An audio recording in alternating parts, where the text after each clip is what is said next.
അസ്സലാമു അലൈക്കും വറഹ്മത്തുള്ളാഹി.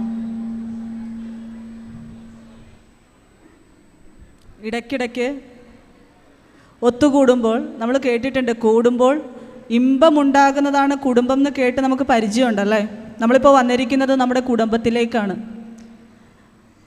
വരാൻ സാധിക്കുമായിരുന്നു എന്നിരുന്നിട്ട് കൂടി ഇവിടെ എത്തിച്ചേരാത്ത ഒരുപാട് പേരുണ്ട്.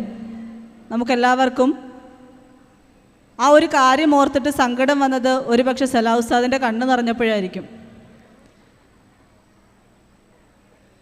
നമ്മൾ വീട്ടിൽ നിന്ന് കല്യാണം കഴിച്ച് പെൺമക്കളെ മറ്റൊരിടത്തേക്ക് അയക്കുന്ന സമയത്ത് മാതാപിതാക്കൾക്ക് ആഗ്രഹം ഉണ്ടാവും മക്കൾ ഇടയ്ക്കിടയ്ക്ക് വീട്ടിലേക്ക് വരണമെന്നുള്ളത്. മക്കൾക്കും അങ്ങനെ ഒരു ആഗ്രഹം ഉണ്ടാവും, ഇടയ്ക്കിടയ്ക്ക് പോയ വീട്ടിലേക്ക് തിരിച്ചു വരണം എന്നുള്ളത്. ഇവിടെ ഉള്ളത് നമ്മുടെ മാതാപിതാക്കളാണ്. അല്ലെങ്കിൽ ഒരു കാലത്ത് ആരുമില്ലാതിരുന്ന ഒരു സമയത്ത് നമ്മളെല്ലാം ദുരിതങ്ങളും കഷ്ടപ്പാടുകളൊക്കെ ഇവിടെ സഹിച്ചിട്ടുണ്ടാവും. പക്ഷേ ആരുമില്ലാതിരുന്ന ഒരു സമയത്ത് നമുക്ക് തണലായത്, താങ്ങായത്, സംരക്ഷണമായത് ഇവിടെ ഉണ്ടായിരുന്ന നമ്മുടെ അധ്യാപകരാണ്, നമ്മുടെ ഗുരുക്കന്മാരാണ്. അന്ന് നമ്മുടെ മാതാപിതാക്കൾ ഇവരായിരുന്നു. ഇന്നും സലാഹ് ഉസ്താദിനെ ഒരു വാപ്പയുടെ സ്ഥാനത്ത് കാണുന്നവരാണ് നമ്മിലെല്ലാവരും തന്നെ. ഖദീജ ടീച്ചറെ സ്വന്തം ഉമ്മയായിട്ട് കാണുന്നവർ, ഹഫ്സബായി, സുധീർ ഉസ്താദ്, ഇങ്ങനെയുള്ള നമ്മുടെ അധ്യാപകരെ എല്ലാവരും മനസ്സിൽ ഒരുപാട് കൊണ്ട് നടക്കുന്നവരാണ് നമ്മൾ. എന്നിട്ട് കൂടി എത്തിച്ചേരാൻ കഴിയുമായിരുന്നിട്ട് കൂടി ഇവിടെ എത്താത്തവർക്ക് എന്താണ് അവർക്ക് പറ്റിയത്, അല്ലെങ്കിൽ എന്താണ് അവരുടെ മനസ്സിലെന്ന് ഓർത്തിട്ട് ഒരുപാട് സങ്കടപ്പെട്ടു. നേരത്തെ 1-2 പേര് ആ സങ്കടം പങ്കുവെക്കുകയും ചെയ്തു.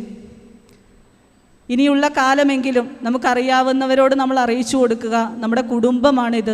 ഈ കുടുംബത്തിലൊരു ഒത്തുചേരലുണ്ടാകുമ്പോൾ എത്തുക എന്നുള്ളത് നമ്മുടെ ബാധ്യതയാണ് എന്നുള്ളത്.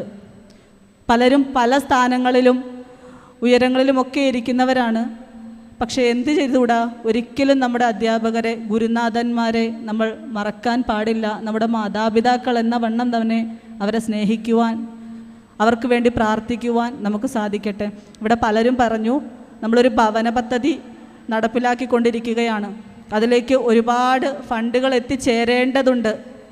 അപ്പോഴൊക്കെ മനസ്സിലുണ്ടായ ചിന്ത, നമ്മളെപ്പോഴോ റബ്ബിനോടുള്ള സംസാരങ്ങൾ കുറഞ്ഞുകൊണ്ടിരിക്കുന്നോ എന്നുള്ളതാണ്. അള്ളാഹുവിനോട് ചോദിച്ചാൽ അള്ളാഹു തരും എന്നുള്ളത് ആർക്കും സംശയമില്ലാത്ത കാര്യമാണല്ലേ. നമ്മളെവിടെയോ ചോദിക്കാൻ വിട്ടുപോയിട്ടുണ്ട്. നമ്മളെല്ലാവരും തന്നെ എന്ത് ചെയ്യുക, റബ്ബിനോട് ആത്മാർത്ഥമായിട്ട് ദുആ ചെയ്യുക. എത്രയും പെട്ടെന്ന് പ്രാർത്ഥനയ്ക്ക് എത്രമാത്രം ശക്തിയുണ്ടെന്ന് നമുക്ക് തിരിച്ചറിയാൻ കഴിയണം. നമ്മുടെ എല്ലാവരുടെയും പ്രാർത്ഥന സാമ്പത്തികമായിട്ടും നമുക്ക് എന്ത് ചെയ്യാൻ പറ്റില്ല, സഹായിക്കാൻ ഒരുപക്ഷെ പറ്റുണ്ടാവില്ല. എന്നാലും നമുക്ക് പറ്റുന്ന ഒരു കാര്യമുണ്ട്, പ്രാർത്ഥിക്കുക. റബ്ബിനോട് ചോദിച്ചു കഴിഞ്ഞാൽ റബ്ബ് എത്തിച്ചു തരും ഇൻഷാ അല്ലാഹ്.